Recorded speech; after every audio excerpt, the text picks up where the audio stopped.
Bienvenidos a la clase número 41. Sería inecuaciones 41. Bueno, empezamos con inecuaciones en la primera clase, pero bueno, es la clase número 41 de todas las que vamos viendo. Seguimos viendo el tema de divisibilidad de números enteros. Creo que esta va a ser la última clase, sí, seguro, porque ya a partir de mañana será otro tema. Pero todo este tema de divisibilidad de números enteros va a servir a futuro para ver lo que se llama una estructura bien conocida, por ahí no tan bien conocida con el nombre que voy a mencionar, que se llama anillo de polinomios. El anillo es una estructura algebraica, ahora no voy a decir qué es. Pero bueno, el tema de polinomios, para el que lo sabe someramente, y muchas de las definiciones y propiedades que hay dentro de la divisibilidad de los números enteros vuelven a repetirse en el anillo de polinomios. Por un lado está el anillo de enteros, o sea, el conjunto de enteros, donde hemos visto una serie de propiedades, y por otro lado el anillo de polinomios, ese mundo de polinomios que bueno, en síntesis, se cumplen propiedades muy similares. Así que va a servir todo esto que estamos viendo, además para hacer los ejercicios que pueden aparecer a futuro en una práctica, en un examen o donde sea. Bueno,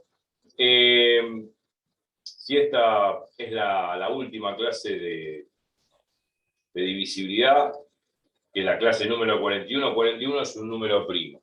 Bueno, ya vimos cómo detectar que un número, cuando es primo o no.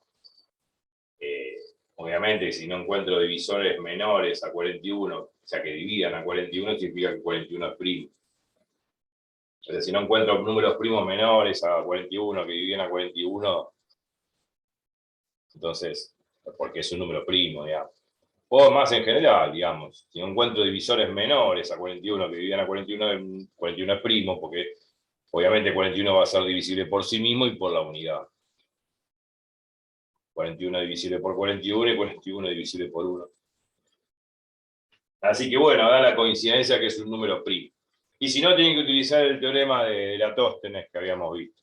Uno hace la raíz cuadrada de 41, y si no encuentro un primo menor a 41 que divida a esa raíz cuadrada, o sea, un número, perdón, si uno hace la raíz cuadrada de 41, ¿no? Lo dije mal. Y no encuentra ningún número primo menor a esa raíz cuadrada de 41 que divida 41, significa que 41 es un número primo. Ese es un teorema que asegura digamos, asegura de que 41 es un número primo. Pero bueno, más fácil agarrar 41, ver los divisores menores de 41. Si no encuentro ningún divisor entero que divida 41, menor que 41, entonces 41 es primo, es divisible por sí mismo y por unidad. El teorema de Eratóstenes sirve para, cuando uno hace la raíz cuadrada, cuando los números son muy altos, muy grandes, qué sé yo. Un número de 3, 4, 5, 5. Y que bueno, cuanto más cifras tenga, tampoco Eratóstenes me va a ayudar mucho, digamos, porque cuanto más grande sea el número, la raíz cuadrada también va a ser más grande, y encontrar números primos menor que esa raíz cuadrada hay muchos. Puede haber muchos o puede haber ninguno, pero tengo que hacer toda una lista para atrás de números primos menores que la raíz cuadrada de ese número grande, y obviamente que debe ser trabajoso encontrar o no encontrar ningún primo que divida ese número grande. Pero bueno, estábamos pensando en voz alta, repasando viejos temas. Bueno, creo que va a ser la última clase. Como siempre, y de costumbre.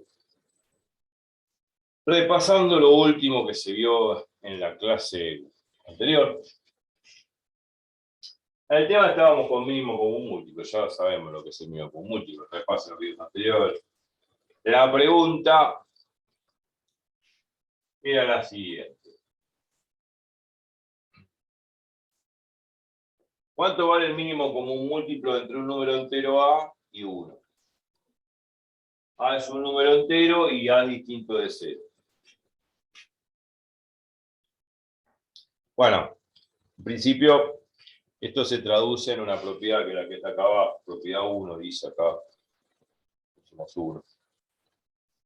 Si A perteneciente a enteros, A mayor que 0, Acá dice A distinto de 0, pero ahora vamos a ver, vamos sin pérdida de generalidad, vamos a considerar A mayor que 0. Ya vamos a repasar por qué tenía que ser A mayor que 0. Bueno, si un número entero A perteneciente a entero sea mayor que 0, se supone que A es un entero, ¿no? Enteros positivos, obviamente son enteros positivos, no está el 0, claro, son los números naturales. Si A es natural, ¿no? El mínimo común múltiplo entre A y 1 es A. Eso es lo que hay que demostrar. Por ejemplo, bueno, el mínimo común múltiplo entre 7 y 1 es 7. ¿Qué era el mínimo común múltiplo? Vamos, repaso. No me hagan repetir las cosas. Tengo que dar de nuevo los temas. Es el menor múltiplo que contiene los dos números. Es el menor múltiplo en común.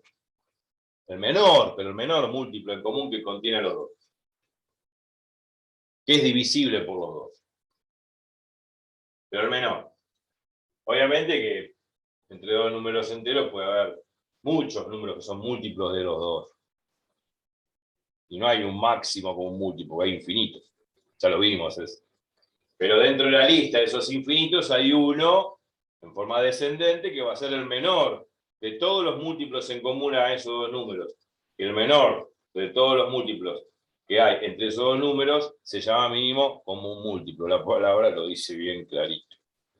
Bueno, entre 7 y 1 es 7, entre 8 y 1 es 8. Obviamente que va a ser el mismo número porque A es múltiplo de A, o sea, A es divisible por A, y A es múltiplo de 1 porque A es divisible por 1.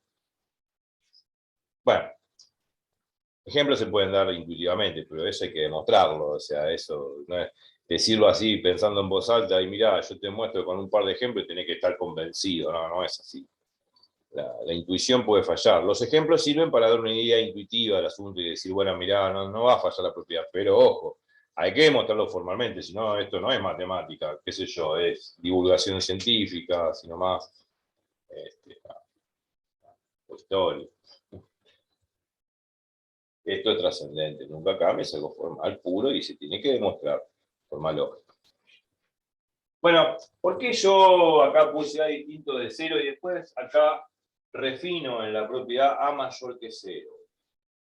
Bueno, por el solo hecho de que no entrar con problemas del signo del número. Sabemos que los números enteros pueden ser positivos o negativos.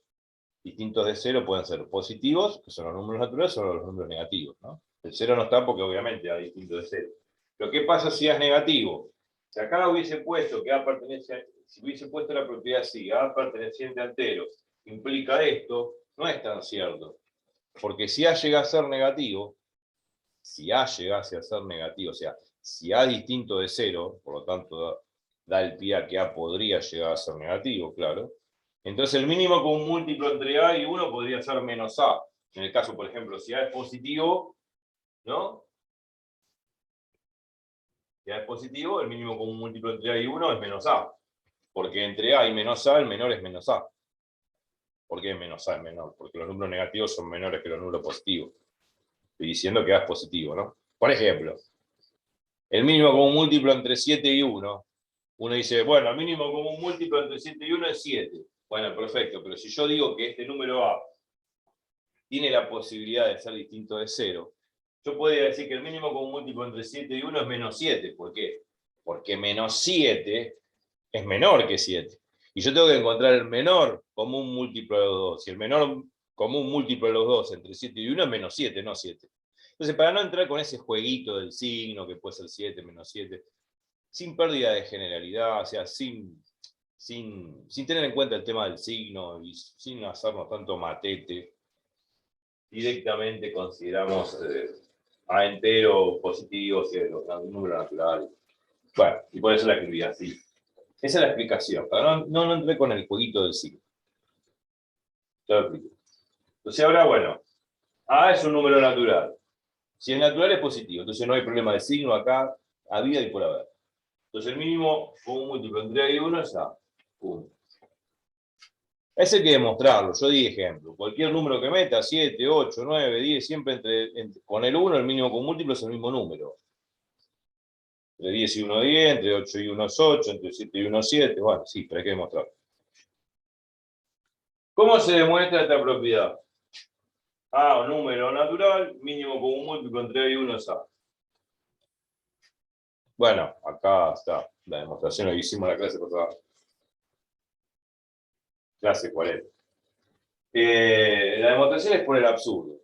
¿Por qué elegimos el absurdo? Bueno, eso eso es a modo del, digamos, a modo de digamos, a gusto del consumidor. Bueno, entre comillas, un chiste, irónicamente lo que quiero decir cuando digo a gusto del consumidor es a gusto propio, o sea, digamos, a conveniencia, dependiendo de lo que me convenga. O sea, yo tengo que ser un ser razonable y fijarme si lo hago por el método del absurdo o por el método directo, que ya hemos hablado muchas veces. El método directo es agarrar la hipótesis del teorema, procesarla aritméticamente y llegar a la consecuencia que es la tesis, que es lo que hay que demostrar. En este caso la tesis es esto, es la hipótesis de la tesis. Pero el método del absurdo es algo distinto. El método del absurdo es suponer todo lo contrario. Suponer todo lo contrario a lo que está como consecuencia. Y suponer todo lo contrario a como está como consecuencia es suponer todo lo contrario a lo que está en la tesis. Yo supongo todo lo contrario a esto, que esto no es válido, que esta tesis no es válida. Entonces, con un procedimiento algebraico, aceptando a rajatabla la hipótesis, voy a llegar a una inconsistencia, voy a llegar a una contradicción, voy a llegar a un absurdo, a una incoherencia. Y esa incoherencia, ese absurdo se logra ¿por qué? Por haber supuesto que esto es falso, que la tesis es falsa. Si la suposición de que esta tesis es falsa está mal, significa que la tesis está bien. Porque si yo supongo que esto, todo lo contrario, no va, el absurdo se obtiene por suponer que esto no es válido, entonces esta suposición de que esto no es válido es inválida. Si es inválida, esto es válido, que es lo contrario. Y esa es la forma de demostrar por el absurdo. ¿Cuántas veces lo repetí? No importa. La idea es lavarse el cerebro todas las veces que sea necesaria, como para, en algún momento uno le cae la ficha y dice, ah, sí, ahora lo entendí. Pero de tantos ejemplos también, haciendo ejercicio, la matemática es lápiz y papel. Todo el tiempo, y sentado así, por no decir otra cosa. Entonces, por el método del absurdo lo hice, dice, supongamos que esto no es cierto, que la consecuencia que la tesis no es cierta. Supongamos que el mínimo como múltiplo entre A y 1 no es A. Pucha, estoy suponiendo todo lo contrario a esto. Acá me dice que es A. Bueno, yo supongo todo lo contrario. Supongamos que no es A. Supongamos que no es A. Ese es el método del absurdo. Supongamos que la consecuencia no es válida. Seguramente vamos a llegar con un procedimiento algebraico, analítico, que yo mostré acá, a una inconsistencia, a un absurdo, y ese absurdo se provoca por suponer que esto es falso. Es como en jurídico, ¿no? Se presume inocente hasta que se prueba todo lo contrario. O por ahí no, por ahí es inocente.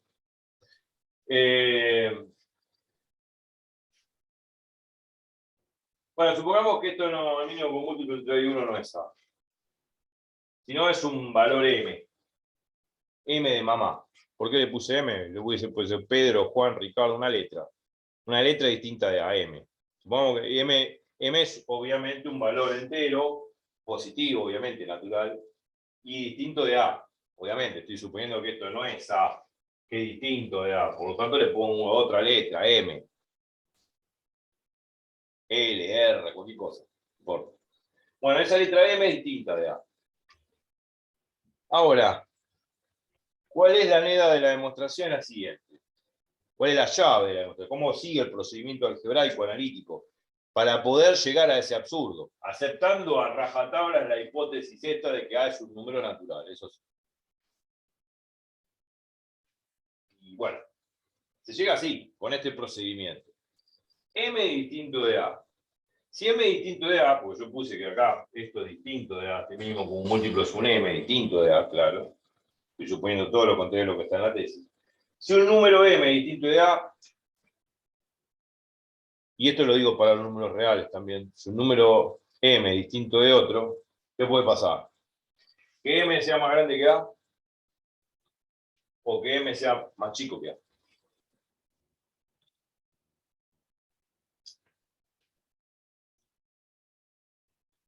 Partamos de la base que todo número es igual a sí mismo.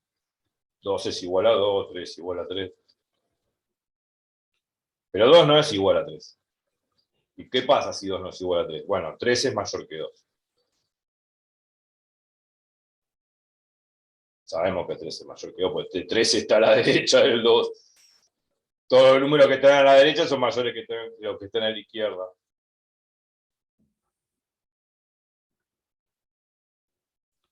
2 es distinto de 3. O sea, 3 es mayor que 2. O lo puedo decir distinto, 3 distinto de 2. Bueno, 3 distinto de 2, lógico. 3 es mayor que 2, he dicho de otra forma. Pero lo que quiero decir que si dos números son distintos, o uno es mayor que el otro, o viceversa. O sea, es obvio eso. Es un argumento obviamente lógico.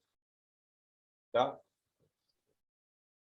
O dos números son iguales, o dos números son iguales, porque todo número es igual a sí mismo, o uno es mayor que el otro, o viceversa. A eso se lo llama axioma de tricotomía. Tri es de 3. Dicho en términos latinos, ¿no? O sea, escrito en latín, tricotomía. Bueno, muchos términos en la matemática derivan del griego y del latín. Tri es 3. Cotomía significa las formas en que aparece. Y hay 3 formas en que pueden aparecer los números reales. O son iguales, o uno mayor que el otro, o viceversa. Menor que el otro. Es algo. Y los axiomas son argumentos lógico-matemáticos que no necesitan ningún tipo de demostración. Listo, hay que aceptarlo. Con ejemplos se entienden, claro, como lo que estamos dando. Esto se lo llama axioma de tricotomía. Yo apliqué el axioma de tricotomía acá. M distinto de A, entonces, o M mayor que A o M menor que A. O M está a la derecha de A o M está a la izquierda de A, punto. Ahora, digamos, la cuestión es la siguiente. Se abre la brecha en dos caminos. O M es mayor que A o M es menor que A. Entonces ahí se abren dos caminos en mi demostración. Vamos a demostrar qué pasa cuando M es mayor que A, haciendo un procedimiento algebraico, demostrativo, aceptando la hipótesis de que A es entero. Vamos a llegar a un absurdo. Y con M menor que A, también haciendo todo un proceso algebraico analítico, aceptando la hipótesis, también vamos a llegar a un absurdo. Y el absurdo es haber supuesto de que esto no puede, digamos, el absurdo es, o el absurdo se provoca, por suponer de que M es mayor que A o que M es menor que A. Entonces ninguna de las dos cosas es válida. Si esto no es válido y esto no es válido, ninguna de las dos cosas es válida. Por axioma de tricotomía, tiene que ser esto que está englobado acá, M igual a A. Entonces, absurdo, ¿no? Yo supuse que el mínimo común múltiplo entre 1 era M, que M es distinto de A, pero al final resultó ser de que no puede ser ni este caso ni este caso, por lo tanto tiene que ser este, M igual a A.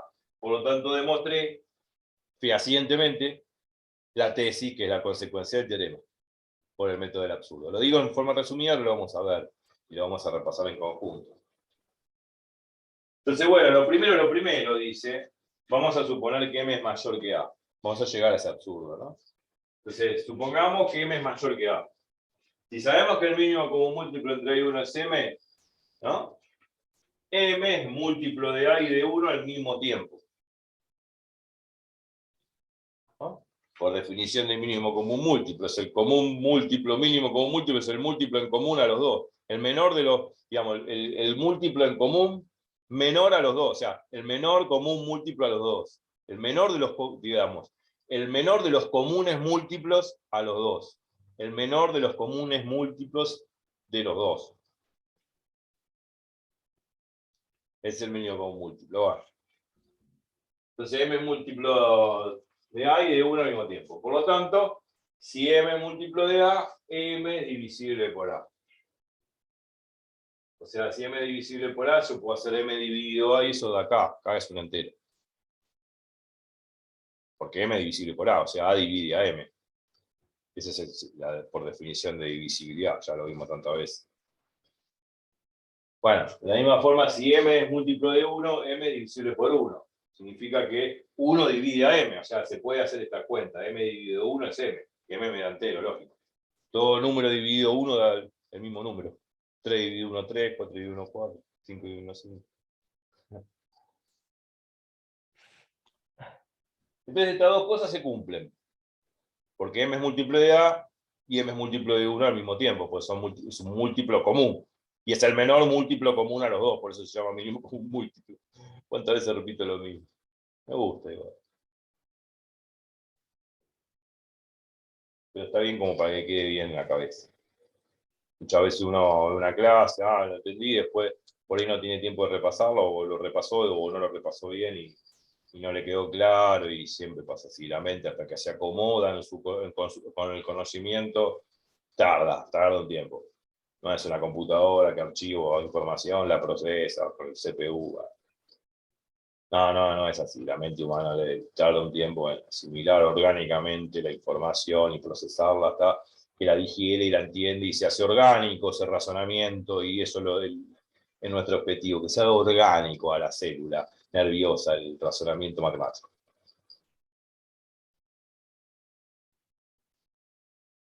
Bueno, no olvidarse que m es el menor común múltiplo, ¿no? De A y de 1.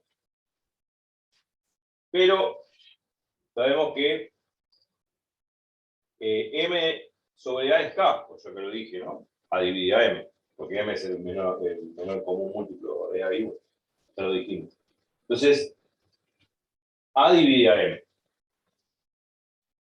Esto es lo que escribí de nuevo, porque en el video anterior yo lo escribí con otras palabras, esta parte, así que si quieren hacer una atención y poner al costado mejor este parafraseo de la demostración, sería mejor porque gramaticalmente está más didácticamente explicado. Dice así, bueno, si no olvidarse que m es el menor común múltiplo de A de 1, acá sería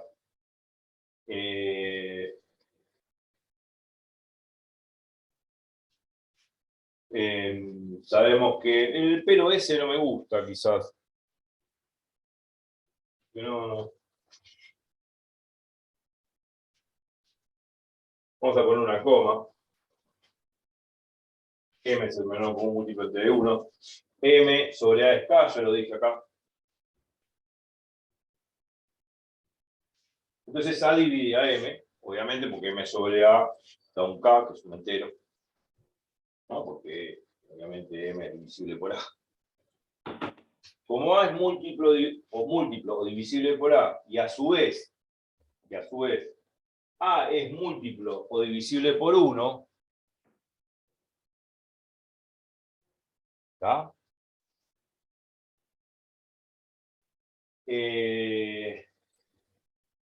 Al ser A menor que M, implica que el mínimo común múltiplo entre A y 1 no es M, debería ser A. Absurdo. ¿Y por qué? ¿Y por qué redondeé esto? Bueno, vuelvo a repetir. Si yo sé que A divide a M, porque M sobre A es K, la A es múltiplo o divisible por A, y a su vez A es múltiplo o divisible por 1, al ser A menor que M, porque el divisor tiene que ser menor que el dividendo, porque si no esto no va a dar un entero, o sea, este número tiene que ser mayor que este, o sea, el dividendo tiene que ser mayor que el divisor, si no, no va a dar entero. Si hago 4 dividido 2 es 2, es entero. Pero si hago 2 dividido 4, se va a dar un medio. Y un medio 0,5, 0,5 no es entero. O sea, condición necesaria, pero no suficiente, de que el denominador, el divisor, tiene que ser menor o igual que el dividendo. Si no, el cociente va a dar una fracción que, bueno, no va a ser un decimal, y no es entera. Entonces, como A es menor que M, ¿no? Porque A divide a M, entonces M no puede ser el mínimo común múltiplo, porque hay un número menor que M, que es A, donde A es divisible o múltiplo de A, acá lo estoy diciendo, y donde A también es múltiplo divisible por 1. Entonces, si A es divisible por A y A es divisible por 1, y A es menor que M, sabiendo que A divide a M, entonces M no puede ser el menor común múltiplo. Tiene que ser A, porque A es menor que M. Al ser A menor que M, encontré un número menor que M, encontré un número menor que M que divide a A y a 1 al mismo tiempo. Por lo tanto, es absurdo. M no puede ser el menor común múltiplo o el mínimo común múltiplo. ¿Se entiende lo que digo? Sí. Entonces, acá se provocó el absurdo. Entonces, M no puede ser el mínimo común múltiplo. Tiene que ser A. Por lo que dije recién. Absurdo. ¿Y ese absurdo proviene de dónde? De suponer de que M es mayor que A. Entonces, esto no puede ser. Lo descartamos. Pero falta algo más. Analizar el absurdo este. Porque ahora vamos a suponer, digamos, habíamos supuesto que M es mayor que A. Llegamos a un absurdo. Por lo tanto, esta condición no puede ser. Lo mismo hay que hacer con esta segunda opción.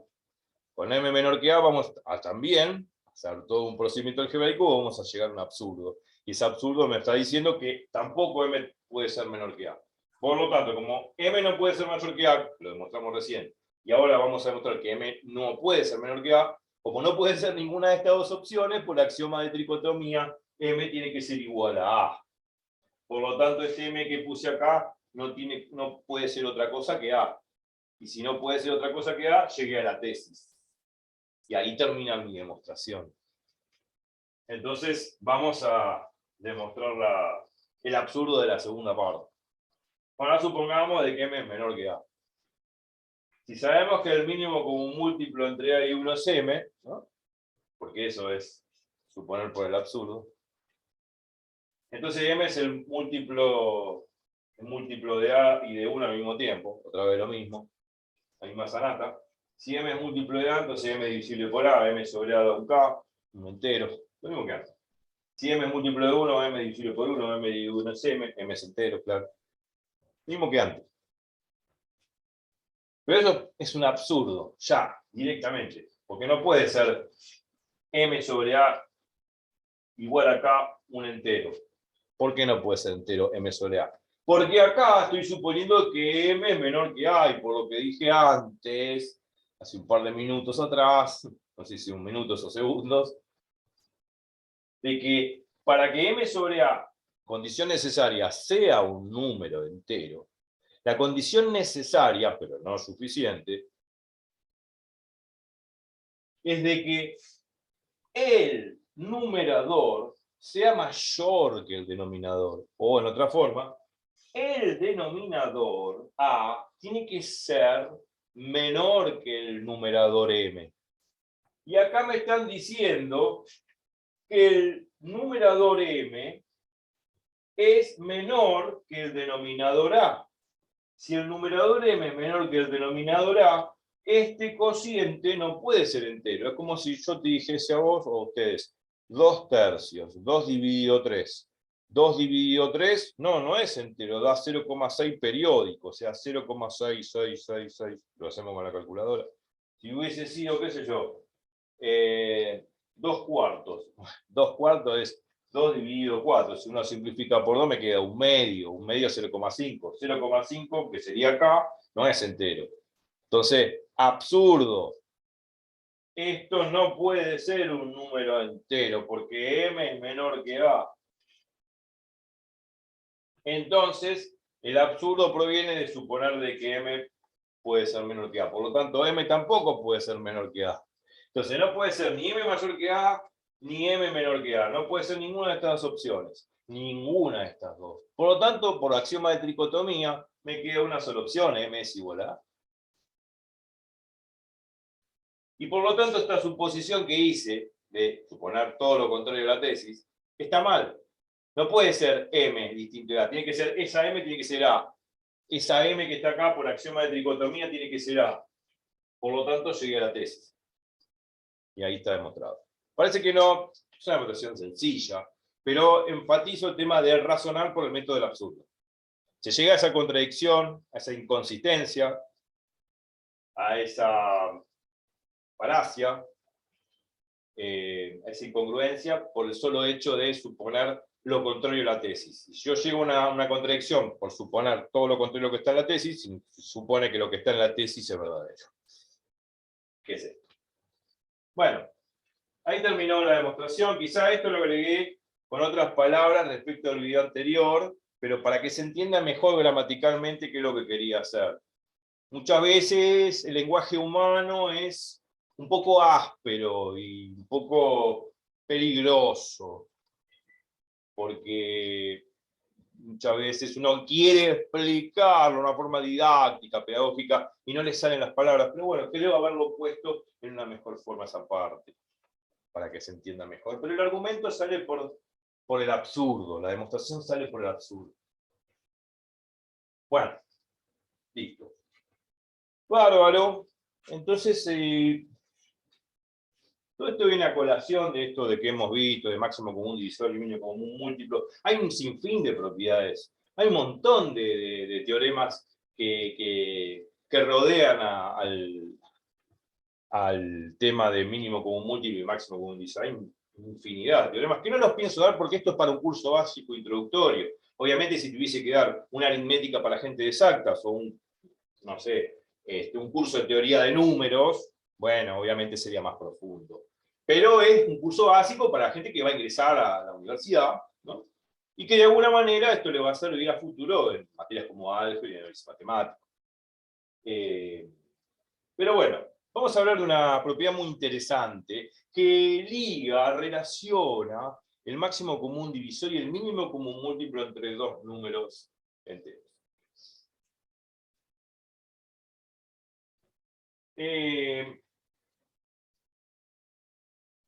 Bueno, voy a borrar ahora alguna duda antes de... No, no, no. Todo Ahí claro. queda, uno puede detener el video y copiar todo.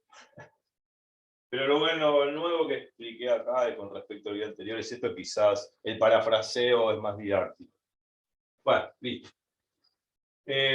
Vamos a hablar de esa propiedad.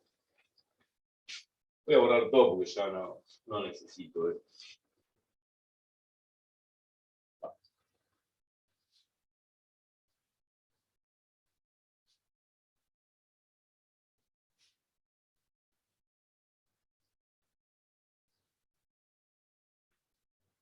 Bueno, borraremos todo.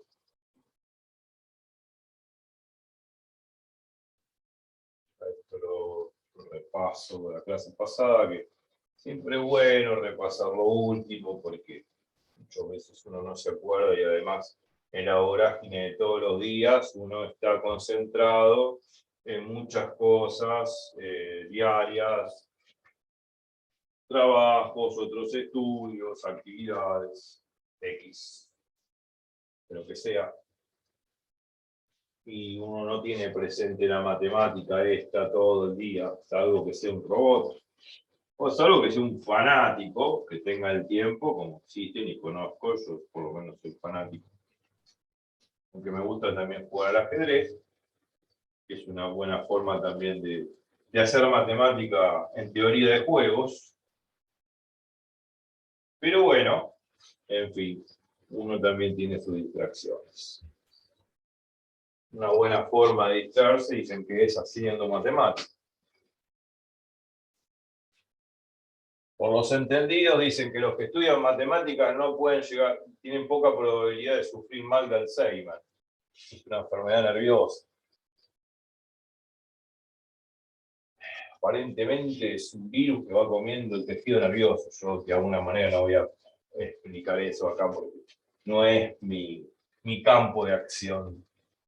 Pero por lo menos prevé esa patología por lo que dicen los entendidos. Bueno, borrando acá bien.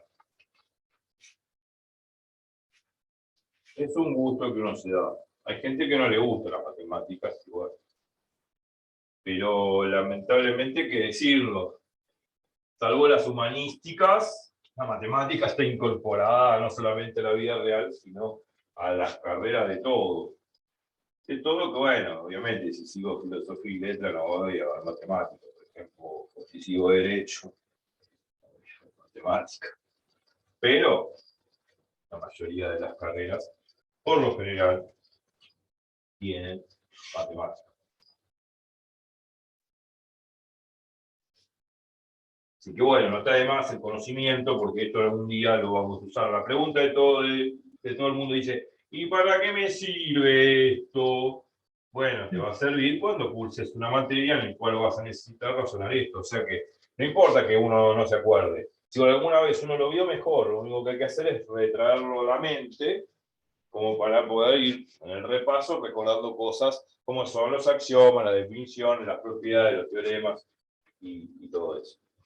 Está bien hecha división, porque muchas veces. Sí, está bien dividido. Algunas limitas. Ahí. Pirulete. Pirulete divisor del pizarrón. Bueno, yo quería hablar de una propiedad.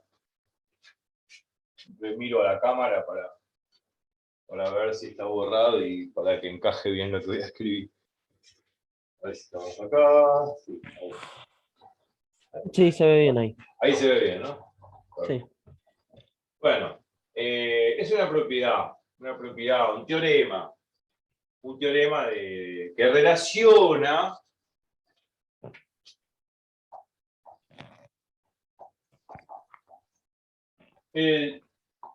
relación entre el máximo común divisor. No sé si lo puse con una M mayúscula o minúscula la otra vez. Pero bueno, creo que lo puse con mayúscula. Máximo, está la sigla, ¿no? De máximo común divisor y mínimo común múltiplo.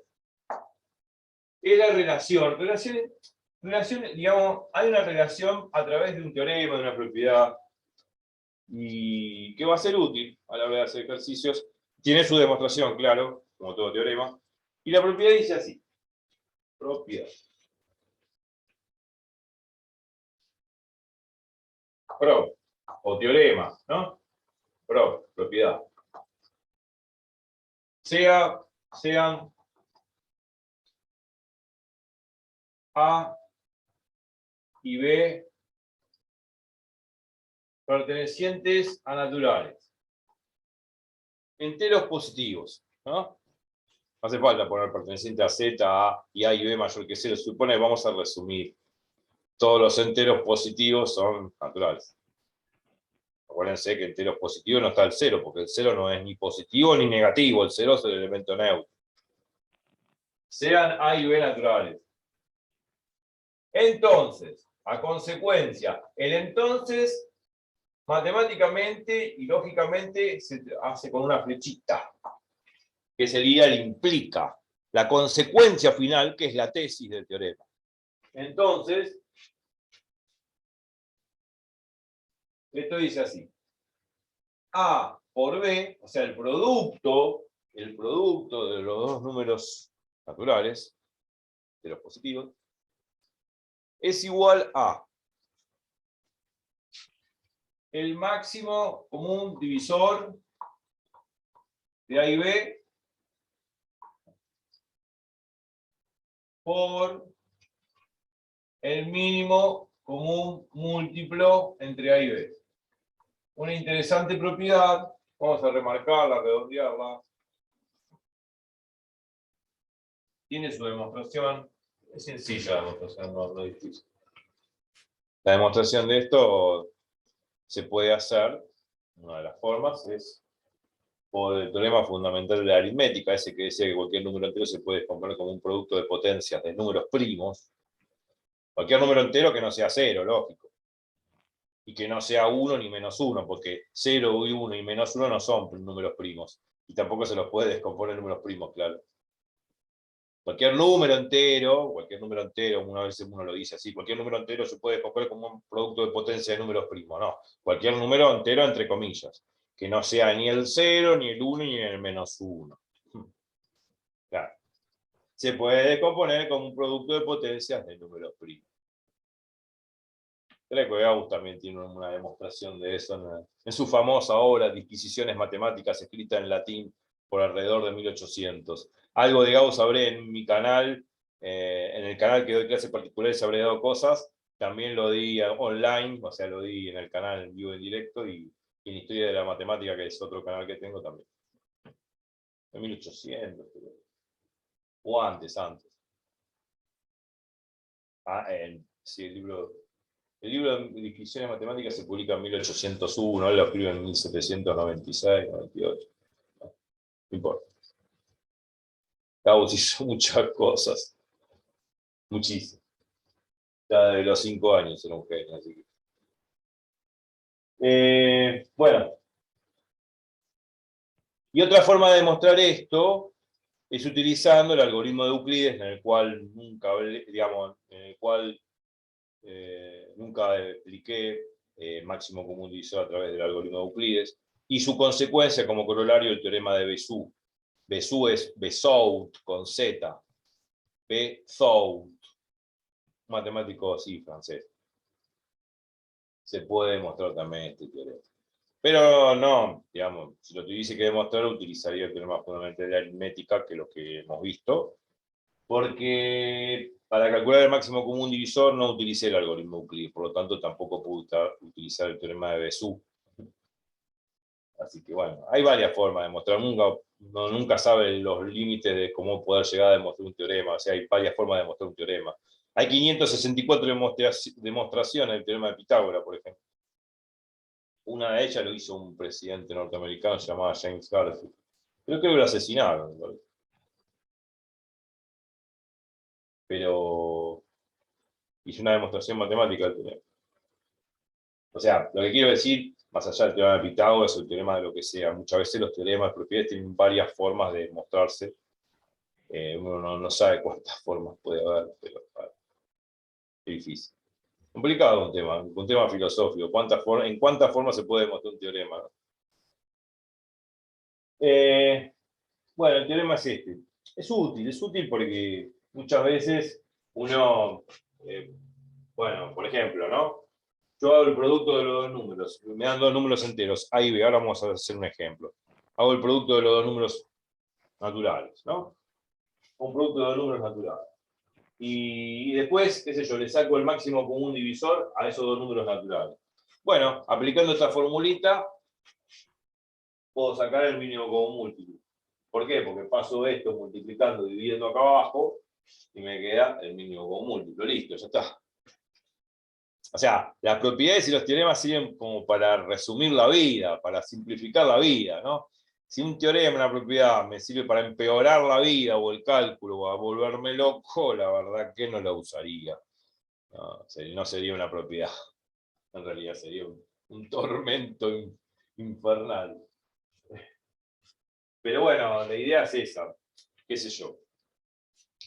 Ejemplo. No voy a demostrarlo ahora, pero ejemplo. Ejemplo. Por ejemplo, a ver si tenemos A y B, ¿no? Dos números naturales cualquiera. 3 y 2. Bueno. A vale 3, B vale 2. Bueno, supone que yo puedo hacer A por B. A por B es 3 por 2, 6. Bueno, obvio. Pero el tema es, por ejemplo, el máximo común divisor entre 3 y 2.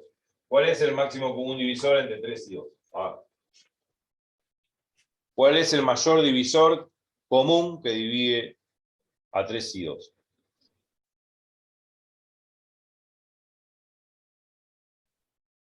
¿Cuál es el mayor divisor en común que divide a 3 y a 2? Aplicando la definición, sé que hay una propiedad que vimos, donde lo que hacíamos era descomponer ambos números en potencia de números primos, haciendo alusión al teorema fundamental de la aritmética. Y lo que hacíamos de las dos descomposiciones es agarrar los primos en común con la menor potencia. Si agarramos los primos en común y los multiplicamos con sus menores potencias respectivamente, eso nos daba el máximo común divisor. Bueno, pero 3 y 2 son simples. 3 es primo y 2 es primo, así que 3 es igual a 3, 2 es igual a 2. Si lo quiero descomponer en potencia de números primos no tiene sentido. 3 es igual a 3 a la 1, 2 es igual a 2 a la 1.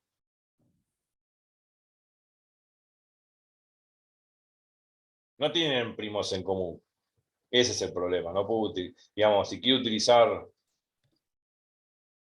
la propiedad así como la enuncié, medio como que no sirve. ¿Pero dónde están los primos en común? Si yo descompongo 3 y 2. Si descompongo 3, es 3 por 1. Si quiero poner 3 por 1, bueno. Y si quiero poner 2, es 2 por 1. Bueno, pero ¿cuáles son los primos en común? Las dos factorizaciones. ¿Qué primos en común tienen?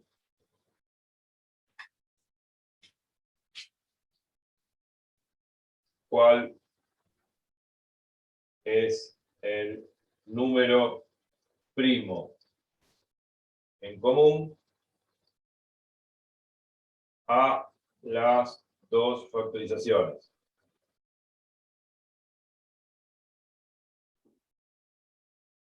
Haciendo alusión a esa propiedad, ¿no?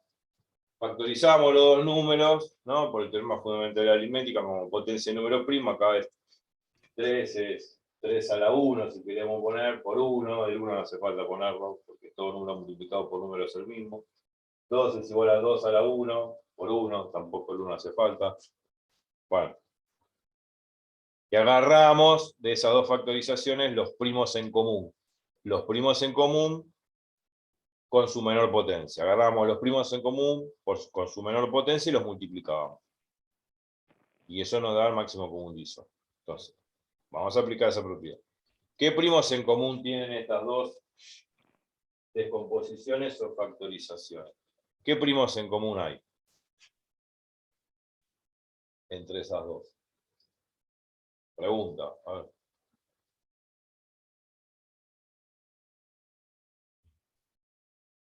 ¿Se escucha? No sí, sí, sí, sí, estoy pensando que no, no, no hay, o sea, no se puede más.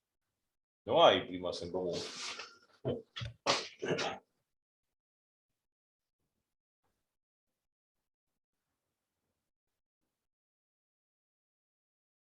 Porque uno no es primo, uno no es un número primo, así que ojo.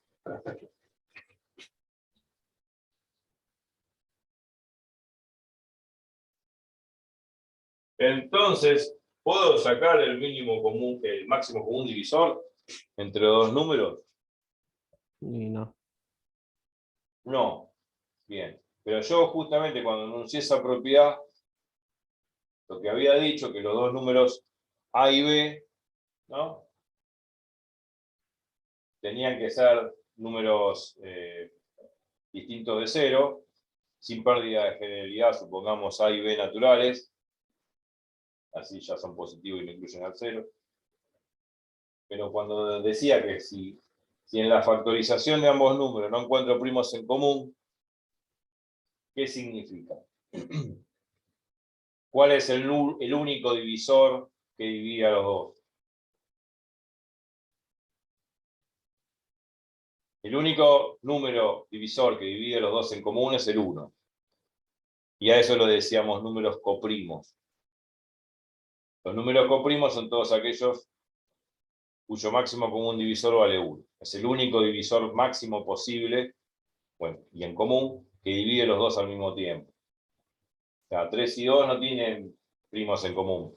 Por lo tanto, el único número entero en común que lo divide es el 1. Y por lo tanto, el máximo común divisor entre ellos dos vale 1. Por eso se dicen coprimos. Todos los números que son coprimos es porque, por definición, el máximo común divisor entre ambos vale 1.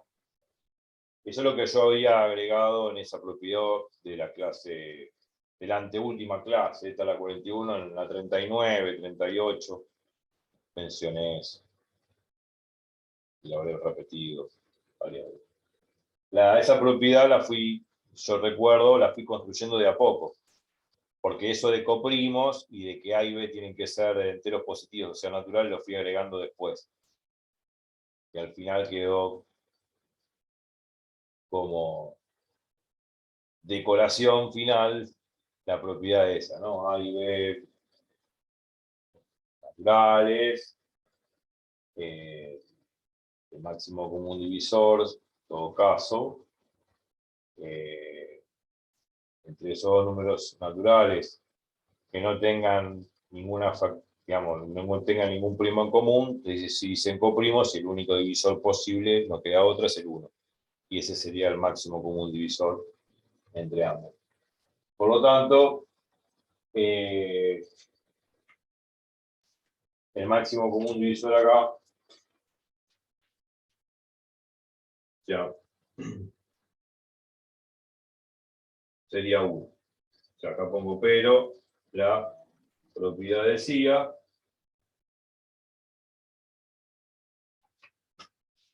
que si no hay primos en común,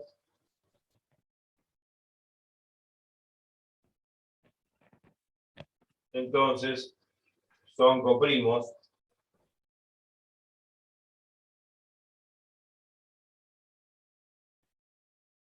O sea, el único divisor en común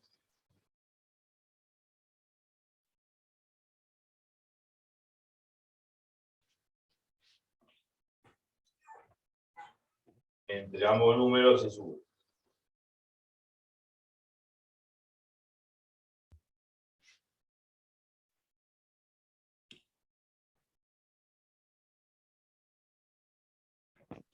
Entre ambos números es 1. ¿Se ve ahí? Sí, sí. Ahí. Perdón. Un poquito. Números es uno. Ay, me gusta mover mucho la pantalla. ¿Ahí se ve? Sí, ahí se ve. No, dice entre ambos números es Sí, uno. sí, entre ambos. Pues da el rayo de sol, por eso Ah, está sí, perdón. Sí, voy a prender la luz. No. Ahí se ve mejor. Claro, entre ambos números es 1. Entonces el máximo común divisor entre 3 y 2 es 1. Son coprimos. Se lee, ¿no? Los números acá. Números es 1. Sí, se lee. Listo. Yo a veces hay que mover un poco la pantalla. La tecnología, bueno, por ahora sirve lo que estamos haciendo.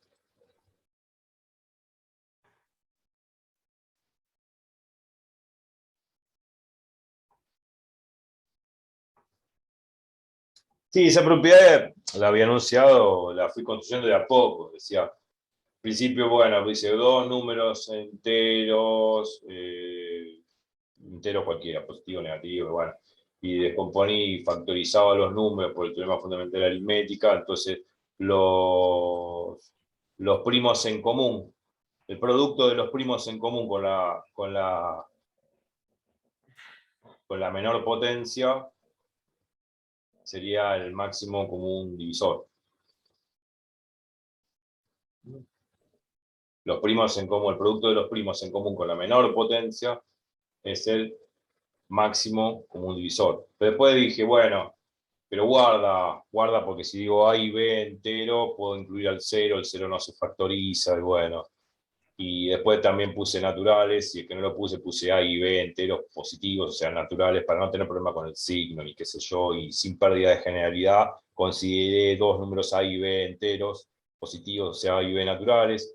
Entonces lo factorizaba como potencia de números primos. El máximo común divisor entre esos dos números es el producto de los números primos en común, el producto de los números primos en común, elevados respectivamente, cada uno de ellos, a su menor potencia. Es lo que dije antes. Pero también agregué en esa propiedad abajo, porque la fui construyendo de a poco, que en el caso que al hacer las factorizaciones de esos números enteros positivos, de esos números naturales, no encontrásemos primos en común, si no encontramos primos en común, entonces los números son coprimos. El único divisor posible a ambos va a ser 1. Por eso son coprimos. Hay que repasar esas clases. Creo que era clase 38.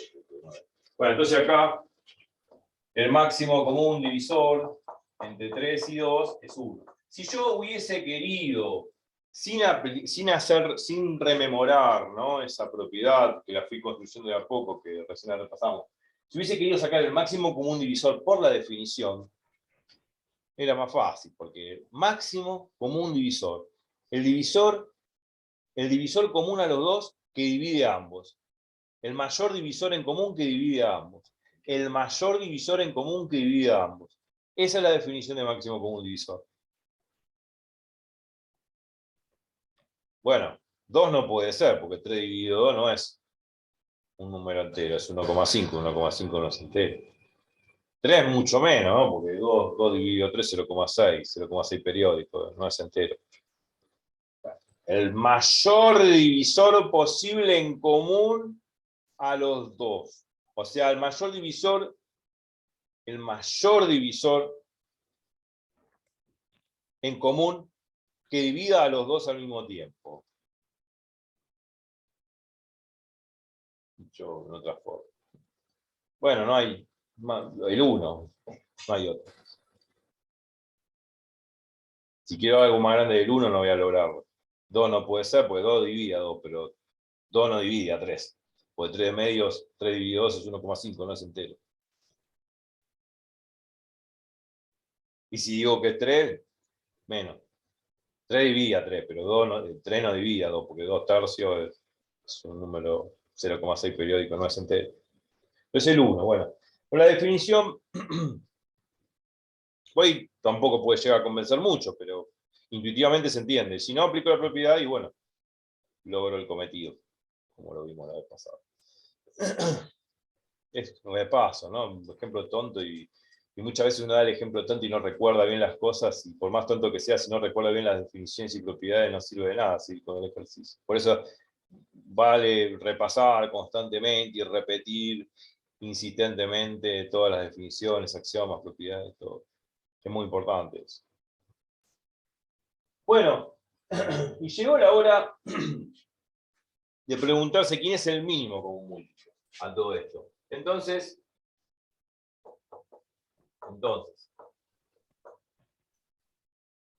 ¿quién es el mínimo común múltiplo? Vamos a sacar entonces. Entonces, ¿quién es el mínimo común múltiplo entre 3 y 2? Vamos a ponerlo así. Mínimo común múltiplo entre 3 y 2. ¿Quién es? Bueno, también podría aplicar la definición de mínimo común múltiplo. Y ni siquiera hablo de esta propiedad, ¿no? Pero bueno, la neda es hablar de esta propiedad, si no, no tiene sentido. Pero bueno, si uno quiere repasar el mínimo común múltiplo, ¿qué era el mínimo común múltiplo? El menor múltiplo en común a los dos. También lo hacíamos con una propiedad que habíamos visto. Factorizamos los números en potencia de números primos, haciendo alusión al teorema fundamental de la aritmética. Factorizamos en potencia de números primos los dos números. Y lo que hacíamos era multiplicar todos los primos comunes y no comunes, con sus mayores potencias. Todo lo contrario a máximo común divisor.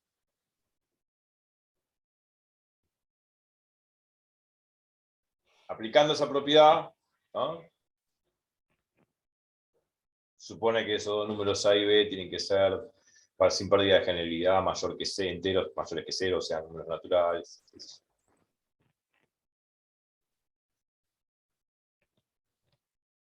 Se supone que el 1 no se puede factorizar porque no se factoriza, es 1. Además no es primo, bueno.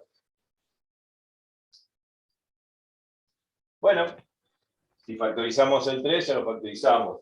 Como 3 a la 1 por 1, 12 a la 1 por 1, es un chiste, ¿no? O sea, lo que tengo que hacer es hacer el producto de los primos comunes y no comunes con la mayor potencia. En todo caso, los primos comunes, acá no hay primos en común. Ya sabemos que no hay primos en común, ya lo discutimos recién.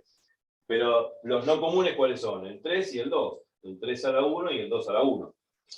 y elevar a la 1 es la mayor potencia, no aparece 3 al cuadrado o 2 al cuadrado, no, la mayor potencia que aparece es elevado a la 1 para ambos.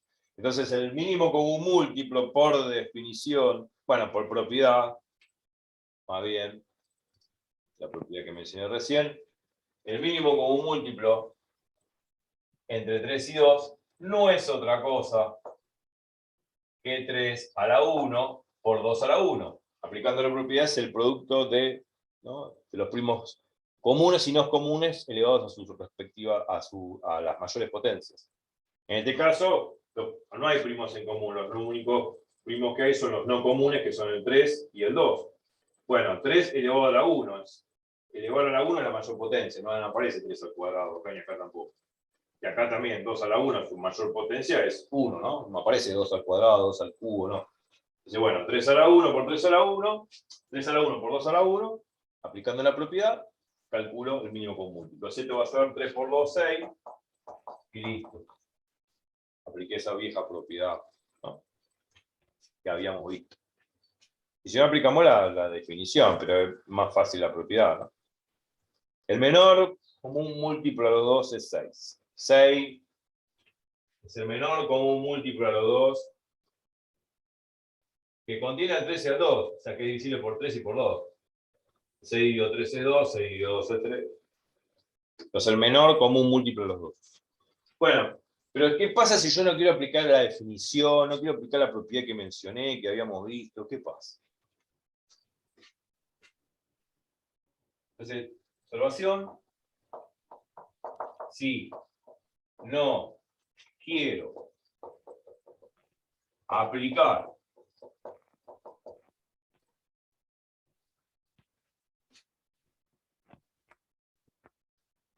ni la definición, ni la propiedad de mínimo común múltiplo, ¿cómo lo podría hacer?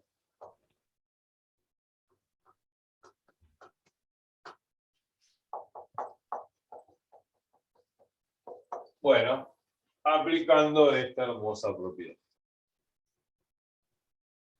Si aplicamos esta propiedad, ya está, ya hacemos A por B, es el máximo común divisor de A y B por el mínimo común múltiplo entre A y B. Bueno, en todo caso, quiero aplicar esta propiedad. ¿Tienes A y B acá? Los protagonistas son 3 y 2. A vale 3 y B vale 2. Bueno, listo. Entonces, obvio que esto va a ser 3 por 2. Obvio que el máximo común divisor entre 3 y 2 es 1.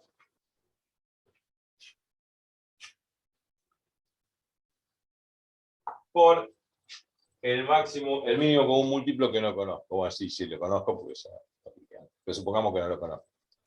Se va a hacer por el mínimo común múltiplo entre 3 y 2. O sea, supongamos que no lo conozco porque quiero aplicar la propiedad, claro. Bueno, entonces lo que tengo que hacer es pasar este 1 que está multiplicando dividiendo. Ya está. Bueno, estoy aplicando la fórmula, es un ejemplo tonto, muy tonto. 3 por 2, 6, 2, 6, 1. 6, 1, 6. Ya está. El mínimo común múltiplo entre 3 y 2 es 6. Así, aplicando la propiedad. Bueno, en este caso es un chiste porque 3 y 2 son números chiquitos, digamos, ¿no? ¿Qué pasa si son números muy grandes? Y si son números grandes, vale la pena. Voy a aplicar eso. Vale la pena aplicar eso. Vale. Vamos a hacer un ejemplo. Números un poco más grandes. Y vamos a comprobar que la fórmula está bien. O sea, no con un ejemplo vamos a comprobar que la fórmula está bien, porque es un teorema y hay que demostrarlo formalmente. Lo digo desde el punto de vista intuitivo. Vamos a ver intuitivamente que la fórmula responde bien. A pesar de que yo lo pueda hacer por definición o por propiedad del hallazgo del máximo común divisor y el mínimo común múltiplo. Vamos a ver que funciona bien. Que es consistente con esa definición y con esa propiedad del mínimo común múltiplo y máximo común divisor. Sí, vamos a hacer un ejemplo más serio, ¿no? Pues, pero está bien haberlo hecho así porque esto rememora viejas cosas que son asperezas que quedan en el camino, o por ahí uno no lo tiene muy claro. Bueno, vale la pena repasar. Ejemplo más contundente. ¿Alguna pregunta hasta ahora? No, no, nada. Bien. Bien. Bueno, vamos a ver un ejemplo más interesante. Eh, no se me ocurre nada, a ver si tengo algo anotado. Bueno, sí, sí, acá tengo algo anotado. Algunos ejercicios que diseñé el otro día en la ducha. Sí, vamos a hacer esto.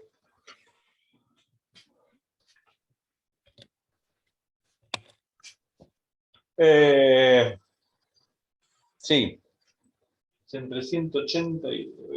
puede ser entre 18 y 24, o puede ser 180 y 240.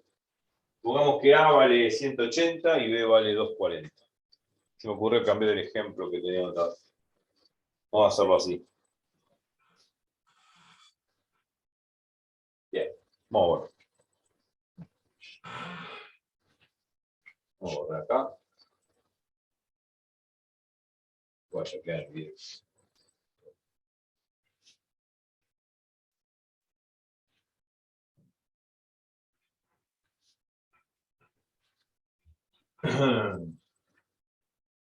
Buenísimo.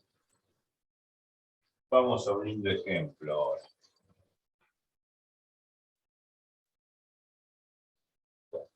Bien, vamos a ver esta parte del pizarrón por ahora. Se necesito borrar ya.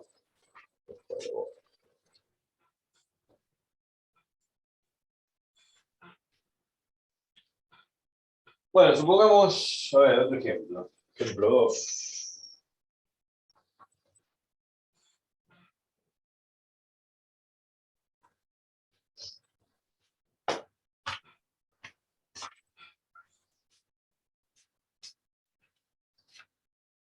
A vale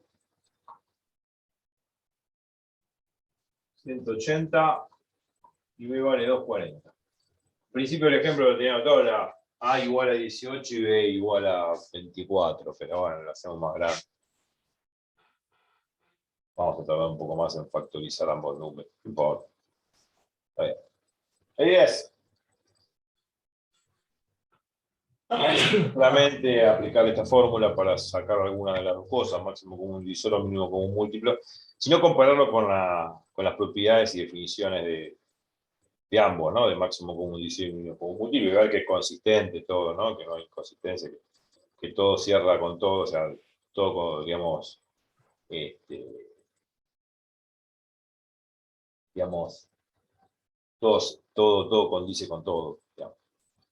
Lo dicho anteriormente con lo que estamos diciendo ahora. O sea, las propiedades no pueden ser inconsistentes. ¿Qué quiere decir? No puede haber choque de propiedades. No puede ser que con esta propiedad saque un mínimo con un múltiplo diferente a la que saco por definición. O que la que saco por propiedad. Una locura. Algo está mal. No puede ser. El que está mal soy yo, claro, que hago malas cuentas. Pero la matemática no está mal. Todas las propiedades son consistentes en el sentido de que no se contradicen entre ambas. O sea, por ejemplo, no se contradicen entre las propiedades entre ellas. Eso es lo que quiero decir. Las propiedades en matemática no se pueden contradecir unas a otras. Por ejemplo, esta propiedad, si yo saco el mínimo común múltiplo con esta propiedad, tiene que ser consistente con la definición de mínimo común múltiplo. Si lo saco por definición o si lo saco por esa vieja propiedad que mencionamos recién. No me puede dar otro mínimo común múltiplo, si no, no puede ser, no tiene sentido la matemática. En todo caso, el que me estoy equivocando soy yo, y en ese caso uno tiene que revisar las cuentas. Bueno, entonces vamos a ver, todo condice con todo y está todo bien. En principio, bueno, quiero sacar el máximo como un divisor entre 180 y 240. ¿Cómo lo sacamos? A ver. El mayor, digamos, el mayor divisor en común posible entre 180 y 240, el mayor de todos. ¿Qué hacía? Bueno, no, por definición medio áspero. Si nos acordamos de esa clase, Al principio, por definición, es un poco áspero aplicar. Sí, hallar el máximo común divisor por definición. Mejor la propiedad, ¿no? Haciendo alusión al teorema fundamental de la aritmética, descomponemos el producto de potencia de números primos 180 y 240, y lo que hacíamos es, ¿no? Fijarnos los primos en común de las dos factorizaciones, y hacíamos el producto de los primos en común elevados a la menor potencia.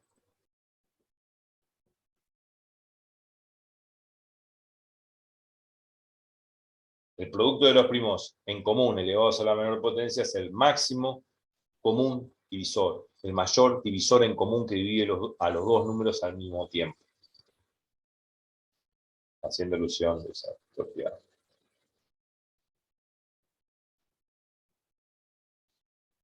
Bien, vamos a aplicar eso. Entonces vamos a factorizar 180, como lo factorizamos siempre, haciendo la limita al costado. No me gustó la limita que hice medio de prioridad. Esto es 180, ¿no? Entonces, hacíamos así, la rayita. Esa rayita significa que vamos a dividirlo por los posibles primos conocidos, si es divisible por 2, si es divisible por 3, si es divisible por 5, si es divisible por 11, y en muchos videos pasados demostrábamos esos teoremas de divisibilidad, así que repásenlos. 180 termina en 0, 0 es número par. Si termina en número par es divisible por 2, dice el teorema. Ese teorema lo demostramos. Lo usamos y lo demostramos. Entonces, termina en número par, divisible por 2, hago 180 dividido 2, y eso da 90. 90 por 2, 180. Ahora, a ver, 180 es divisible por 3 también. ¿Por qué? Porque hay un teoremita, que habíamos visto y lo demostramos también, de que si sumábamos los dígitos de los números y eso me daba, la suma de esos dígitos me daba un número múltiplo de 3 o divisible por 3, entonces el número todo entero ese es de múltiplo de 3. En todo caso es 1 más 8, 9. 9 más 0, 9. 9 es múltiplo de 3. Si 9 es múltiplo de 3, 180 es múltiplo de 3. 180 es divisible por 3. ¿Pero por qué no lo empecé a dividir por 3? Y sí lo empecé a dividir por 2. Porque siempre se empieza a dividir por el menor número primo posible. Antes de dividir por 3, divido por 2. Siempre hay que empezar a dividir por el menor número primo posible. 2 es un primo menor que 3. Entonces empiezo a dividir por 2, no por 3. Ahora, 90 también termina en 0. Es un número par, terminó en un número par. Entonces es divisible por 2. Pero también es divisible por 3. Porque 9 más 0 es 9. 9 es múltiplo de 3. 90 es múltiplo de 3. Entonces, ¿por qué no lo empiezo a dividir por 3? Vuelvo a insistir, porque siempre hay que empezar a dividir por el menor número primo posible. En todo caso, 2, porque 2 es menor que 3. Entonces, 90 dividido 2 es 45. Ahora ya está, se acabó la joda. 45 no termina en número par, porque 5 no es par. Ahora vamos a ver si es divisible por 3. 4 más 5 es 9. 9 es múltiplo de 3. Entonces 45 es múltiplo de 3. Buenísimo. Entonces dividido por 3. Pero también es divisible por 5. Si nos acordamos, los números que son, y lo demostramos, los números que terminan en 5 o en 0 son múltiplos de 5. Lo demostramos. ¿Pero por qué no empiezo a dividir por 5? Porque, vuelvo a insistir, siempre se tiene que empezar a dividir por el menor número primo posible. En este caso es 3. Primero le gana el 3 al 5. Primero hay que dividirlo por 3, no por 5. Siempre hay que empezarlo a dividir por el menor número primo posible. 45 dividido 3 es 15, porque 15 por 3, 45. Hagan la cuenta con la calculadora. 15. Sumamos los dígitos, 1 más 5 es 6. 6 es múltiplo de 3, entonces es divisible por 3. También es divisible por 5, pero divido por 3 porque siempre tengo que dividir por el menor primo posible. 15 dividido 3 es 5. 5 dividido 5 ya está, es 1. Y ahí terminó el chiste. Y se terminó la cuenta. Entonces, ¿cómo me quedó esto? Me quedó que 180 se puede expresar como este producto de números primos. 2 por 2 por 3 por 3 por 5. 2 por 2 es 2 al cuadrado. 3 por 3 es 3 al cuadrado.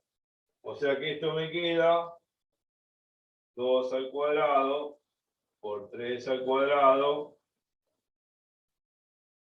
por 5. ¿Se ve bien ahí abajo?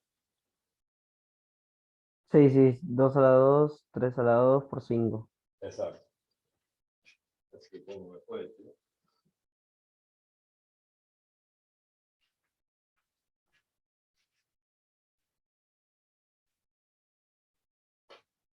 Bueno, y ahora tengo que factorizar 240 de la misma forma. Vamos a ver qué da. 240 es divisible por 2 porque termina el número par. También es divisible por 3 porque 2 más 4 es 6. 6 más 0 es 6. 6 es múltiplo de 3. Entonces es divisible por 3, pero siempre hay que empezar a dividir por el menor primo número posible. 2 es menor que 3. Entonces empiezo a dividir por 2. 240 dividido 2 es 120. 120, terminan 0, terminan par, es un número par, si terminan par es divisible por 2. Pero también es divisible por 3, porque 1 más 2 es 3, 3 más 0 es 3, 3 es múltiplo de 3, o 3 es divisible por 3. Entonces 120 es divisible por 3. Entonces, ¿por qué no empiezo a dividir por 3? Porque siempre hay que dividir por el menor número primo posible, hay que dividir por 2, 2 es menor que 3. No lo voy a volver a repetir eso. Quiero que quede bien claro. 120 dividido 2 es 60. 60 termina en par. Entonces divisible por 2. 60 dividido 2 es 30. 30 termina en 0, también divisible por 2. 22, 15. Acá se acaba el chiste, porque ya 5 no es par. 15, bueno, termina en 5, no es par. 5 no es par. Pero no es divisible por 2. ¿Es divisible por 3? Y sí, a ver, 1 más 5 es 6. 6 es múltiplo de 3. 6 dividido 3 es 2. ¿No? Entonces 15 es múltiplo de 3. Entonces listo. De 5 también es múltiplo, porque termina en 5, pero tengo que empezar siempre a dividir por el menor primo. Menor. 15 dividido 3 es 5. 5 dividido 5 es 1, y ahí se terminó el chiste. Quedó así, ya está. Por lo tanto, 240. A ver si sale lindo. Sí. 240 se puede componer como 2 por 2 por 2, acá hay 4 2 por 2 por 3 por 5. O sea que esto lo tenemos que hacer 2 a la cuarta por 3 por 5. Me salió.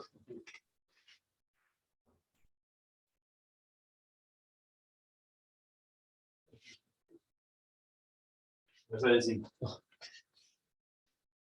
2 a la cuarta por 3 por 5. Bueno, ahora tengo que sacar el máximo común divisor entre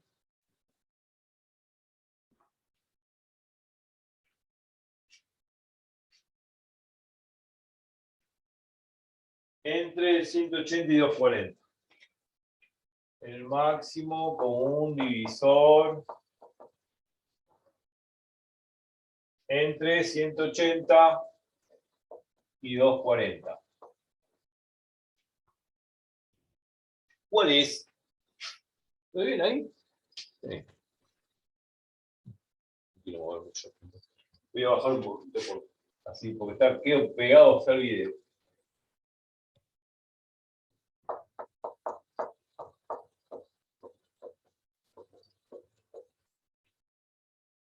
Ahí salió más abajo. Bueno. ¿Cómo saco el máximo común divisor entre esos dos números? Bueno, tengo 180 es 2 al cuadrado, 3 al cuadrado por 5. Otro lado, 240 es 2 a la cuarta por 3 por 5. ¿Está bien? Bueno, la propiedad decía la siguiente: una vez que factorizaba ambos números, el máximo común divisor son los primos en común, los primos en común, sin multiplicar los primos en común con su menor potencia posible. ¿Cuáles son los primos en común, en principio? A ver, todos, ¿no? 2, 3 y 5 son primos en común.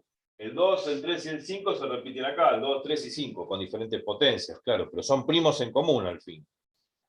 Y ahora los tengo que juntar al 2, al 3 y al 5, o sea, los tengo que multiplicar a esos primos al 2, al 3 y al 5, pero con sus menores potencias, con la menor potencia posible. Entonces, el máximo común divisor va a ser 2 por 3 por 5. Es el producto de los números primos elevados a la menor potencia en la que aparecen. Elevados a la menor potencia en la que aparecen. ¿Cuál es la menor potencia del 2? Entre los dos números. Esto 2 a la cuarta, ¿no? ¿Cuál es la menor potencia del 2 que aparece entre los dos números? ¿Esta o esta? 2 a la 2. 2 a la 2. Perfecto. Entonces, al cuadrado. Entre los tres, entre esto y esto, ¿cuál es la menor potencia? En el 3 solo. El 3 solo, que sería como 3 a la 1. Entre Claro. 3 al cuadrado y 3 a la 1, la menor potencia obviamente es 3 a la 1. Y entre los 5, ¿cuál es el que está elevado a la menor potencia? Ay, es lo mismo. Es lo mismo, porque 5 es lo mismo que poner 5 a la 1. O sea, tengo que multiplicar los números primos elevados a sus menores potencias. A la menor potencia que aparecen entre las dos descomposiciones, claro. Eso es lo que quiero decir. Entre este 2 a la cuarta y entre este 2 al cuadrado y este 2 a la cuarta, la menor potencia es 2 al cuadrado. Entre 3 al cuadrado y 3 a la 1, la menor potencia entre estas dos cosas es 3 a la 1. Y entre 5 a la 1 y 5 a la 1 es lo mismo, 5 a la 1. Entonces me quedó eso como máximo común divisor aplicando la propiedad. Es decir, sería el producto de los números primos en común, el producto de los números primos en común, elevados a la menor potencia en la que aparecen, en ambas factorizaciones, como lo hicimos recién. Bueno, haciendo la cuenta, 2 al cuadrado es 4. 4 por 3 por 5. 4 por 3, 12, por 5, 60. Ese es el máximo común divisor, el mayor divisor en común que divide al mismo tiempo a 180 y a 240. No hay ningún otro mayor. No. Es el mayor divisor posible en común que divide a los dos números, tanto a 180 y a 240, al mismo tiempo. Y hicimos aplicando la propiedad. Bueno.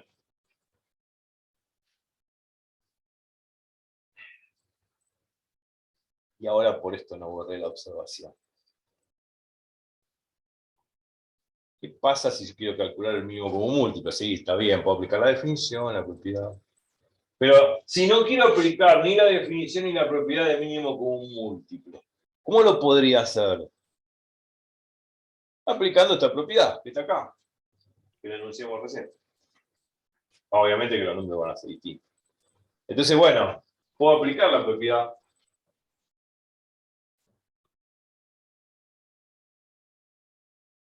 Puedo aplicar la propiedad.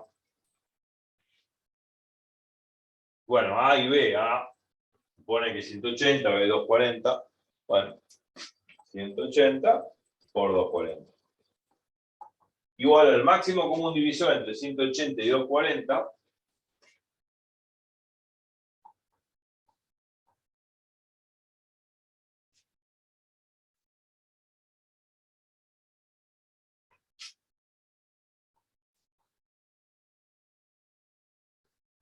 por el mínimo común múltiplo entre 180 y 240. ¿Ok? Bueno, esto sabemos que es 60. Se lo sacamos recién. Pero esto vale 60. Y lo que no sabemos es este bicho. ¿Quién es el mínimo común múltiplo entre 180 y 240? Pero no quiero aplicar ni la definición ni la propiedad. Quiero aplicar este argumento, esta propiedad.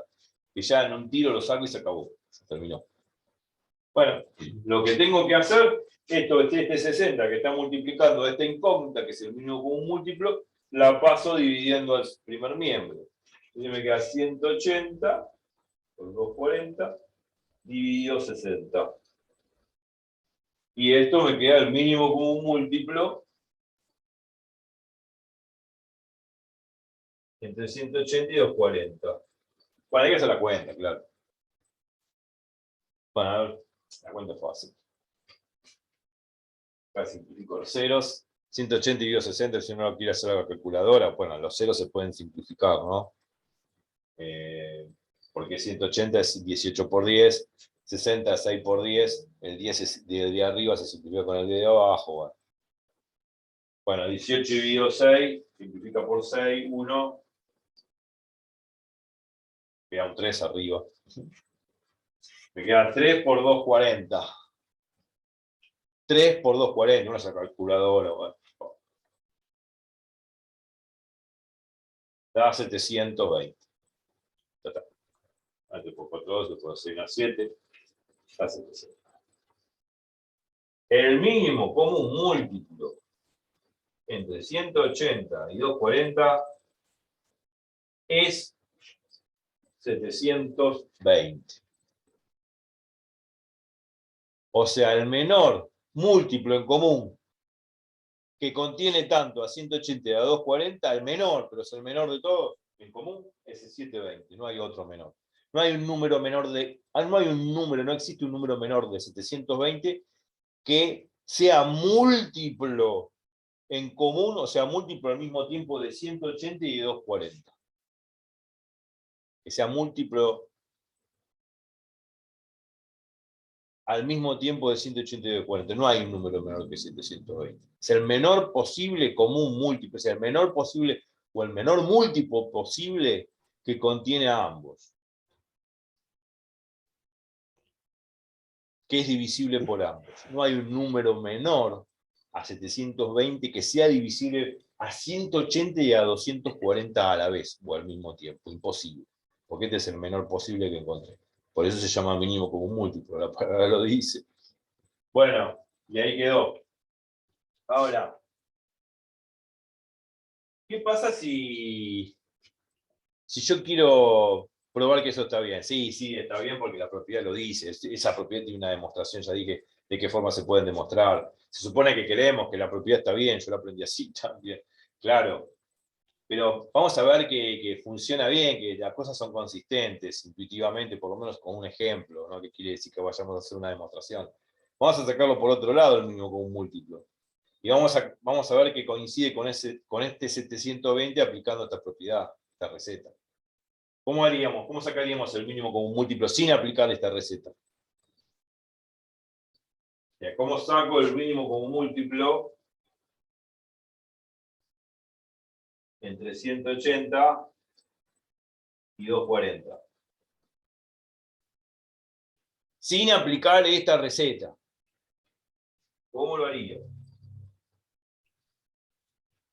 Está bien, más allá de la definición. La propiedad que enunciamos antes. ¿Qué hacíamos? Factorizábamos en números primos ambos números, y la propiedad decía así, la repetí varias veces. Es el producto de los números primos comunes y no comunes, con su mayor potencia. Cuando digo su mayor potencia, la mayor potencia en la que aparecen entre las dos factorizaciones, ambos. Antes lo hacíamos entre la menor potencia de las dos factorizaciones, ahora es la mayor potencia, pero teniendo en cuenta que es el producto de los números primos, no solamente en común con la mayor potencia, sino de aquellos que no son comunes. también con su mayor potencia. Es el producto de los números primos de ambas descomposiciones, de ambas factorizaciones, ¿no?, elevados a su mayor potencia. Comunes y no comunes, el producto de primos comunes y no comunes elevados a sus mayores potencias. Obviamente, cuando es mayor potencia, es comparar cuáles son las mayores potencias entre ambas factorizaciones, como ya lo habíamos hecho en viejos tiempos, y como lo hicimos acá, pero acá juntamos el producto de los primos con la menor potencia, pero los productos de los números primos en común con la menor potencia. Acá son el producto de los números primos comunes y no comunes elevados a la mayor potencia. Bueno, usando esa propiedad, que es el producto de los números primos comunes y no comunes elevados a sus mayores potencias, veamos, ya tenemos servido en bandeja, las dos factorizaciones. ¿Cuáles son los números primos en común entre las dos factorizaciones? Entre las dos factorizaciones, los números primos en común son 2, 3 y 5. Todos, pues, los 3 son en común, porque el 2 aparece acá, el 3 aparece acá, el 5 también aparece acá. ¿Hay primos no comunes?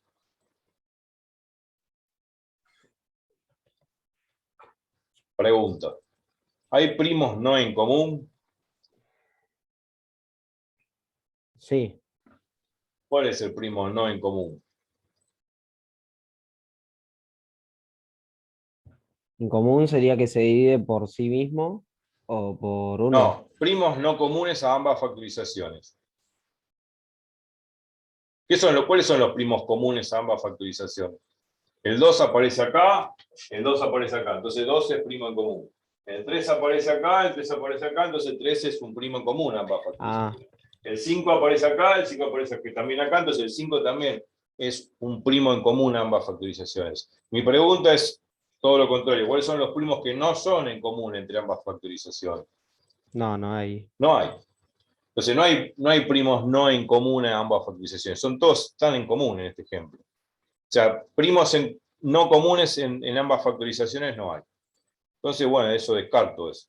No hay primos en común. Bueno, listo. Entonces hago el producto de los números primos comunes elevados a su mayor potencia.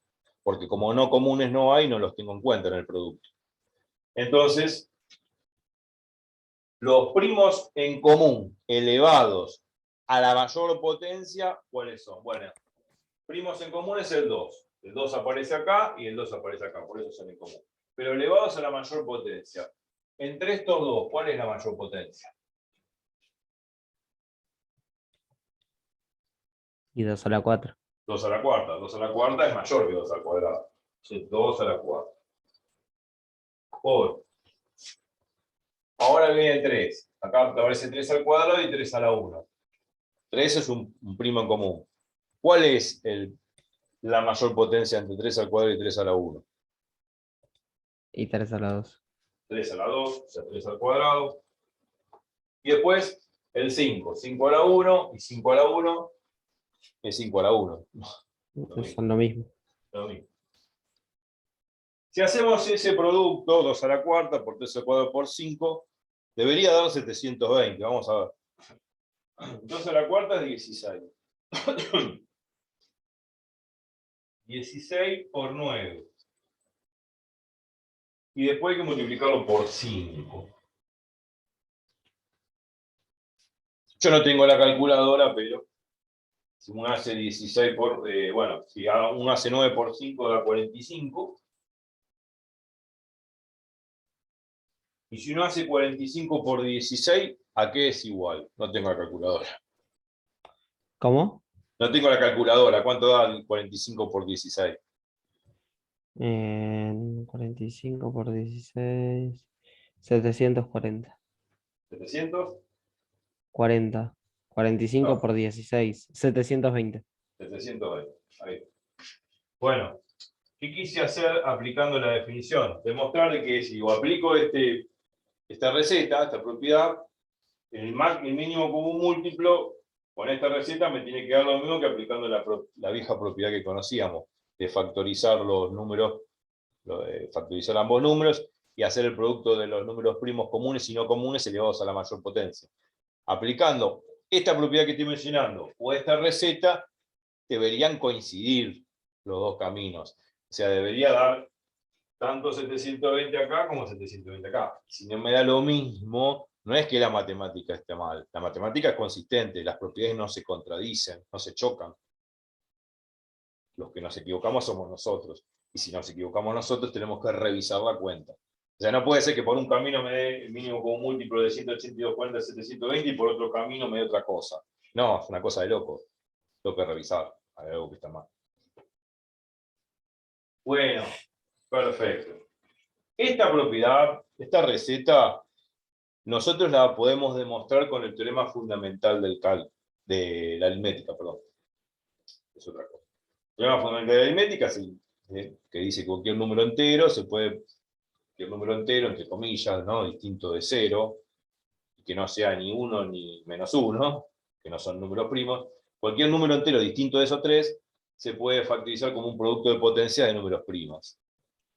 Bueno, utilizando ese argumento, ese teorema, yo puedo demostrar esta propiedad, esta receta. Lo puedo hacer y es fácil de demostrar.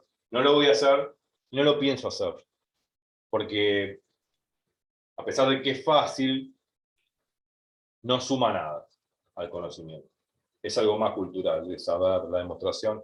En algún momento lo voy a hacer, pero creo que no tiene sentido. Quiero que quede bien claro esto del manejo del máximo común divisor, el mínimo común múltiplo, cómo utilizar esta receta en el caso que no quiera aplicar la definición a la propiedad, y vamos viendo con estos ejemplitos intuitivamente que todo es consistente con todo, o sea, las propiedades no se contradicen, no se chocan entre sí, la matemática tiene que ser como una cadenita, un eslabón enhebrado con otro eslabón, no puede hacerse un rollo de eso. No, tiene que ser algo lineal, algo que no haya contradicciones, absurdos, falacias, choques de propiedades, que con una propiedad dice una cosa y otra propiedad contradice otra. No, eso es una cosa de loco. Eso no es matemática. Eso no es matemática. Entonces, bueno, prefiero que queden más bien los ejemplos didácticamente para entender intuitivamente la idea. A pesar de que con el teorema fundamental de aritmética esto de demostrar esto es una pavada. Una pavada. Se puede hacer como tarea también. En algún momento lo voy a hacer.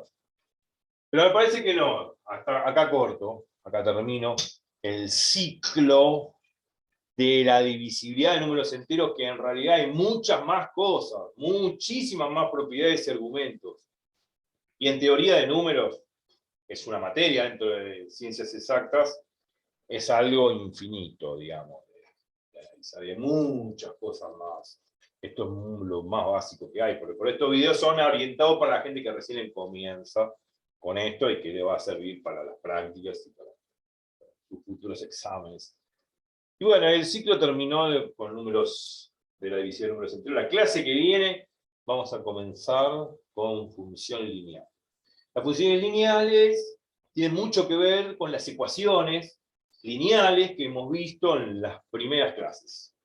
¿Sí? De esto de despejar la x, despejar la x de acá, de allá. Bueno, también las funciones, vamos a definir lo que es una función, ¿no? Porque digo, una función por ahora, lo digo intuitivamente, es una fórmula que me va a dar una serie de números que después los voy a poder graficar en un sistema llamado sistema de ejes cartesianos, y eso me va a dar una recta. Por eso se dice función lineal. Y tiene todos sus atributos, propiedades geométrico-analíticas que son importantes a la hora de desarrollar problemas, y tiene aplicaciones económicas y aplicaciones en la física, en la química y en todo el mundo real. Es interesante verlo y fácil de entender. Así que la clase que viene, digamos, no voy a repasar esto, así que directamente voy a borrar todo esto. Y empiezo con el nuevo tema, que es la función lineal, que está muy relacionado al tema de ecuaciones e inecuaciones que hemos visto, y que de alguna manera da el paso a poder graficar estas fórmulas, estas funciones en un sistema de ejes cartesianos que va a ser muy útil a futuro para hacer lo que se llama un análisis de la función, un estudio analítico de la función, que es muy utilizable no solamente en matemática, en física, en química, en todas las ciencias exactas y naturales, sino también en economía, en sociología, en todo. Además, siempre y muchas veces en los periódicos aparece alguna función lineal graficada. Bueno, entonces prepárense para la clase que viene, un nuevo tema, así que me voy despidiendo. Espero que se haya entendido todo. Nos vemos en la clase 42 y la clase 42 comienza con función lineal. Así que bueno, me voy despidiendo. Espero que les haya gustado y que pasen un bonito día. Así que los espero en la clase número 42 con función lineal. Chau, chau.